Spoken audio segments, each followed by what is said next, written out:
大家好，我是夏妈。今天早餐是用手抓饼做的梅干菜锅盔，我觉得叫酥饼会更合适一些，外皮酥酥脆脆的。昨晚让搭档多了一点肉馅，搭配泡好的梅干菜、新鲜的葱花，先放到一旁哈。我们要提前把这个手抓饼拿出来，要解冻一下，不然到时候不好包。我们家的汤圆跟那个手抓饼都是10年家的，然后你要先给它撕开，不然到时候软了就不好了。就放到那个灶台边上就行，2种的，一个是黄油的，一个平常的那种原味的植物油。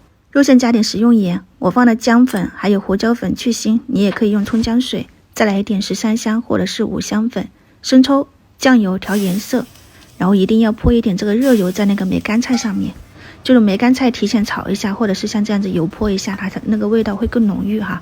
把这些调料都给它们抓拌均匀就可以了。肉馅调好，饼也解冻的差不多了，我就撕了上面的，下面的忘记撕了。你们记得就是在它冻的时候就2面都撕开一下会比较好。放上调好的梅干菜肉馅，可以尽量给它摊平哈，这个肉馅分布均匀，到时候烙的时候比较容易熟。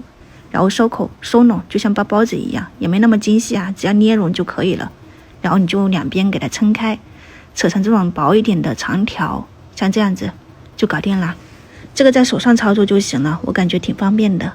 放到锅里，表面撒点芝麻增香，开中火烙哈。就烙的过程中，你勤快翻一点面，不要喷油，本身就有油分了。我脑子有点抽，刚刚没醒神。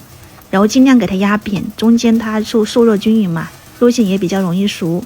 然后摊开就没那么腻。然后煎到2面焦香，基本上就可以出锅了。家里面有空气炸锅的，你也可以放进去烤着吃，出锅也是酥酥脆脆的，烙着吃也香，看自己喜欢哈。我们今天的早餐就是这个梅干菜肉饼。感觉手抓饼搭什么都不错，鸡蛋啊、香蕉，还有今天的这个肉馅，你们喜欢的话呢，也可以在家里面去试一下。外皮酥酥脆脆，里面咸香四溢，这个一定要趁热吃哈。我们先开吃了，祝大家生活愉快，晚上再见，拜拜。